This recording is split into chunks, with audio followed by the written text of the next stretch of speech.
Sexe audio avec Anaïs Gertin-Lacroix. Ah ben, Gardon qui est là. Bonjour Anaïs. Allô? Écoute, on a eu une conversation, toi et moi, là, sur la chronique qui parle de sexualité, qui veut démythifier la sexualité, et dans un contexte de carnage comme on a connu, là, ce qui s'est passé en Israël, le Hamas qui utilise je veux même pas dire la sexualité, là, le viol comme crime de guerre. Ouais, c'est ça. C'est comme un drôle de contexte. T'sais. Nous, on en parle de façon un peu plus légère, un peu plus, aussi un peu éducative dans toutes les possibilités. Le contexte de la guerre est abominable quand on parle de sexualité. Ben, c'est abominable, Benoît, t'as tellement raison. Puis, on s'est parlé il y a 2 jours de ça, de Pornhub, qui était au courant, en fait, qu'il y avait de la pornographie juvénile et qu'ils ont littéralement fermé les yeux sur tout ce contenu-là. Et de l'autre côté, il y a une mannequin libanaise qui se nomme Mia Khalifa, Benoît, qui a travaillé pendant plusieurs années pour Playboy notamment, qui a également son OnlyFans. Et elle, depuis vendredi, a pris la parole, justement, en soutenant tout ce qui se passe là-bas. Alors, tu comprendras que rapidement, puis là, je me disais, hey, 2 poids, 2 mesures, c'est quand même la sexualité. D'un côté, on a Playboy, de l'autre côté, on a Pornhub, puis alors que Pornhub se ferme les yeux puis fait comme si de rien n'était, il y a Playboy qui a pris les devants et déjà samedi, suite à 1 ou 2 publications maximum, là, Playboy a pris la parole disant nous sommes pour la liberté d'expression, oui, mais lorsqu'on incite à de la violence, ça prend, c'est comme complètement différent. Donc, on se dissocie complètement de cette actrice de porno-là qui a fait de nombreux, plusieurs films, des films, oui, mais plusieurs revues également. Donc, tu sais, je me disais, c'est incroyable comment 2 poids, 2 mesures. Les enfants, c'est quelque chose. La guerre, c'est autre chose. Mais je trouvais ça bien de voir que Playboy, tu sais, n'a pas attendu justement que les gens sortent le disant, qu'est-ce que c'est ça, cette publication-là? D'emblée, on s'est dit, non, on se dissocie de ça. C'est pas parce qu'on met la sexualité de l'avant qu'on va endosser n'importe quoi pour montrer une paire de seins ou une paire de fesses. Absolument.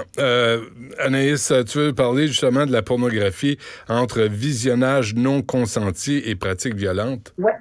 Oui, exactement. On parle de visionnage non consenti. Là, Benoît, je suis pas en train de parler là, d'un parent qui montre ça à son enfant de façon volontaire, mais c'est une étude qui est parue disant que depuis les 10 dernières années, Benoît, les jeunes âgés entre 10 et 15 ans qui avaient vu de la pornographie sans nécessairement le vouloir avaient doublé. Okay? Donc, on passe de 30% à près de 60%. Dans le HuffPost, il y a d'ailleurs plusieurs des jeunes adultes maintenant qui ont pris la parole disant à quel point eux, ça les avait marqués. Et c'est souvent, soit dans la cour d'école, OK? Donc, des gens qui arrivent et là, soudainement, maintenant, surtout, tu sais, nous, on n'avait pas les téléphones cellulaires là, quand on était jeunes, mais c'est tellement facile maintenant, Benoît, de dire « Hey, regarde ça, ce qui se passe sur mon téléphone. » Et là, soudainement, tu vois de la sodomie, puis on s'entend que tu t'attendais pas du tout à ça. Au même titre qu'il y a une jeune femme qui dit, elle, la première fois qu'elle avait vu de la pornographie, elle voulait télécharger un vidéoclip et finalement, pouf, ce qui est apparu, c'est de la pornographie. Puis à ce moment-là, il y avait beaucoup de violence. Puis il y a eu d'ailleurs une étude il n'y a pas longtemps montrant que 90% de la présence de pornographie sur le web met de la violence de l'avant. Mais elle a dit, moi, j'étais gênée, tu sais, mettons, en 6e année, première secondaire, d'en parler à ma mère. Donc là, elle dit, j'ai eu ça longtemps en tête de, OK, est-ce que c'est vraiment ça, la sexualité? Est-ce qu'une femme doit absolument, exemple, recevoir une claque sur les fesses? Et là, je te raconte une anecdote. Moi, c'est ce qui m'est revenu en tête. La première fois, Benoît, moi, que j'ai su que les garçons se masturbaient, OK? C'est un peu ça que j'avais vécu. Je me souviens très bien. À Saint-Hyacinthe, en 6e année, je suis dans la cour d'école. Je vais t'avouer que niveau sexualité, ça s'arrêtait à un bec sec, OK? Donc, j'étais comme la majorité, justement. Mais t'es un enfant, on s'entend, 6e année. Puis, il y avait une gang de garçons qui avaient des frères plus vieux. Puis eux, c'est ça qu'ils m'avaient dit. Voyons donc, Anaïs, les garçons, excuse-moi l'expression, mais se crossent, littéralement. Puis moi, écoute, je me souviens exactement où est-ce que j'étais. Puis là, ils m'ont expliqué rapidement ce que c'était avec le sperme et de ne rien comprendre puis de faire, voyons donc. Puis pendant une semaine, tous les garçons, Benoît, que je voyais, je me disais, oh, ce garçon-là fait ça. Oh, ce garçon-là fait ça. Et ces gars-là aussi m'avaient parlé de fellation, me disant que les filles mettaient un pénis dans leur bouche. Mais encore, tout ça, c'est passé dans la cour d'école. J'ai 36 ans, fait que ça fait quand même un certain temps. Puis je me souviens d'avoir posé la question à ma mère, le matin avec un café assez étouffé. Elle n'a pas fini son café de maman. Est-ce que toutes les femmes, les filles doivent mettre leur pénis dans leur bouche? Mais tout ça pour dire que ça démontre à quel point, même si on veut pas prévenir, mais entourer nos enfants puis leur éduquer la sexualité. Il y a quelque chose, tu sais, Benoît, qui se passe à l'extérieur de la maison, puis avec les médias sociaux. Maintenant, tu l'as aussi vécu avec tes enfants, tu sais, à quel moment, moi, c'est ça, puis avec Salut Bonjour, j'avais déjà posé la question, tu sais, c'est quand la sexualité d'un enfant se développe, puis déjà, elle me disait vers 2-3 ans, l'enfant, c'est pas ce qu'il vit. Il y a quand même une sexualité qui est là, comme parent. À quel moment on en parle? Est-ce que c'est trop tôt? Est-ce que c'est trop tard? Ouais. Je trouve ça bien Mais là, là, c'est pire que pire. Là. Justement, à cause de la technologie, à cause de la facilité d'y avoir accès. Tu sais, à mon époque, encore il y a plus loin, si tu mettais à 11, 12 ans, 13 ans, la main sur un Playboy, c'est parce que, tu sais, t'allais pas au dépanneur. Il y avait pas il y avait pas de web, il y avait pas d'Internet, il y avait rien de ça. Fait que si tu tombais sur une image d'un sein, sur une carte de jeu, par exemple, là, tu voyais un sein, t'en avais pour plusieurs jours à t'en remettre. Ah non, écoute, là, tu sais pas ce qui est arrivé, t'es étourdi pendant des jours, tu saignes du nez, tu dis, qu'est-ce qui arrive? Là, aujourd'hui, c'est monnaie courante, là. C'est banal et c'est dangereux. Je parlais à Nicole Gibault tantôt des 2 joueurs des Tigres de Victoriaville. La fille crouse le gars ou le gars crouse la fille. Elle dit OK. Le gars se présente, mais il est avec son chum. Et ils sont 2. Puis elle le trouvait cute. Fait que, tu sais, elle voulait peut-être voir avec lui. Mais pas 2, puis elle disait non, puis ça s'est passé pareil, puis c'est une agression sexuelle. Benoît, et se retrouver par la suite sur Internet. Ça, c'est l'affaire. Là. Il est temps que des gars sortent pour parler aux autres gars, des hommes qui parlent aux gars, aux adolescents, aux jeunes gars, puis dire, si tu filmes quelqu'un qui se fait tabasser, si tu filmes une fille qui se fait agresser, t'es une crapule, t'es un complice. Pose ton téléphone et interviens. Oppose-toi, appelle le 911, fais quelque chose, mais fais autre chose que de le filmer. Ben, tu contribues au problème, tu sais, puis ça a été une des premières discussions que j'ai avec Manès qui vient de commencer le secondaire 1, puis c'était même pas tant, exemple, menstruation, le premier French kiss, là, c'était vraiment, là, téléphone cellulaire, si jamais quelqu'un te pose la question, veux-tu m'envoyer telle photo? Tu ne fais pas ça, mais tu sais, il y a quelques années de ça, cette problématique-là n'existait même pas au plus ou moins, là, tu sais, Benoît. Donc, c'est sûr qu'en tant que parent d'une nouvelle génération, là, mon Dieu, on dirait que je parle comme si j'étais bien vieille, c'est pas ça, mais d'accéder... T'es plus jeune. Je suis plus jeune, je le sais, mais cette facilité-là à Internet, cette facilité-là à la pornographie, entre autres, ou à partager justement des vidéos comme cette jeune fille avec les 2 joueurs de hockey. Il suffit, tu mets ça sur Messenger, merci, bonsoir. Là. Donc, toute cette facilité-là, on n'a pas encore trouvé la solution. Il y a de la sensibilisation. Oui, mais ça peut vraiment marquer des jeunes lorsque la première fois que tu vois de la sexualité, c'est une scène de viol, même si c'est simulé, puis c'est sur un site Internet de pornographie avec des acteurs qui ont été payés. Ben, quand tu as 12 ans, ça fesse, puis cette image-là, ça se peut que tu la gardes encore très, très, très longtemps. Ouais.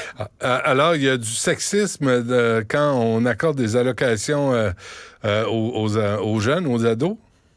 Oui, monsieur. OK? C'est une étude qui a été faite, Benoît, auprès quand même de 1000 parents avec des jeunes âgés de 10 à 15 ans. Et on dit que 50% des jeunes hommes, des garçons à cet âge-là, reçoivent une allocation familiale et en moyenne, là, on est aux alentours de 50 $ par mois.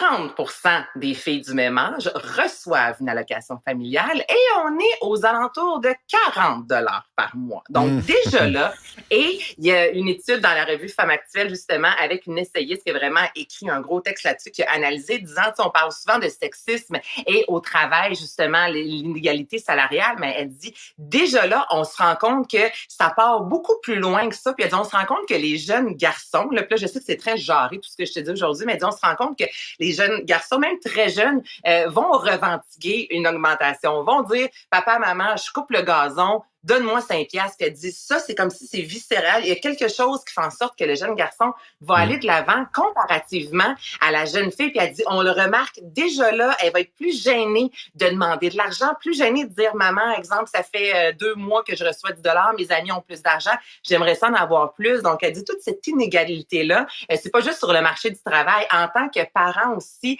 il y a cette prise de conscience-là qu'on doit avoir, et même très jeune, les garçons et les filles ont un rapport différent à l'argent, puis on y contribue en quelque sorte aussi en donnant. Hey, là, tu souris. Est-ce que tu as donné plus d'argent à tes gars qu'à tes filles, Benoît? Je pense pas. Non, je pense pas. Non, je souris parce que ça fait. J'en parle souvent de ça. Le gars a un secondaire 3, puis il veut être vice-président de compagnie ou même président. La fille a 3 doctorats, puis elle est toujours pas sûre de si elle peut postuler à un poste qui est en deçà de ses capacités. Il y a quelque chose de tordu là-dedans, et l'arrogance des gars, surtout, là, de dire « Moi, je vaux plus, moi, je mérite de l'argent. » Moi, là, les filles, elles doivent développer ça. Ben, les filles doivent développer ça, Benoît, puis en contrepartie, les parents, puis ça, tu vois, c'est quelque chose que je vais devoir faire avec Albert si jamais il rentre plus dans le cadre de porte, c'est de dire, oui, tu sais ce que tu vaux, mais non, mais il y a une limite aussi en tant que parent, des fois, on peut justement calmer les ardeurs de nos enfants, puis sachant que les jeunes filles, en général, vont être moins enclines à demander de l'argent, ben au contraire, en tant que parent, si c'est votre cas, moi, j'ai pas de fille, mais dans l'éducation, justement, de dire, fais valoir tes droits, ne sois pas gêné. Donc, tu sais, je lisais ça, je me dis, OK, dans l'éducation de nos enfants, on a vraiment on sait qu'on a un rôle à jouer, là, mais déjà là, juste avec l'argent de poche, je trouve que ça met un stress de plus finalement aux parents de nous. On en a tellement à faire. Mais il y a pas si longtemps, là, Anaïs, je te dirais, là, puis je l'ai connu par les familles qui investissaient dans les études des gars, mais qui disaient aux filles de faire vite leurs études pour devenir secrétaire ou, subalterne. C'était réel. Au Québec, là, ça fait pas longtemps là, qu'on dit aux filles, va étudier, puis tu mérites autant que les gars. Puis je pense que c'est le message qu'on doit envoyer de toute façon. Ben, t'as tout à fait raison, parce que pendant très longtemps, c'est ça, c'était tu veux être avocate, mais finalement, tu vas pouvoir travailler, être le bras droit. On va laisser l'homme vraiment faire réussir sa carrière, puis toi, tu vas te valider en faisant des sandwichs pas de croûte. C'est sûr qu'il y a une amélioration, il y a encore du travail à faire, mais tu as raison que depuis une décennie, là, je te dirais, ce discours-là est un peu moins présent. Anaïs Gertin-Lacroix, merci. On se reparle demain. Merci à toute l'équipe. Yasmine Abdel-Fadel suit à l'instant. Cet épisode est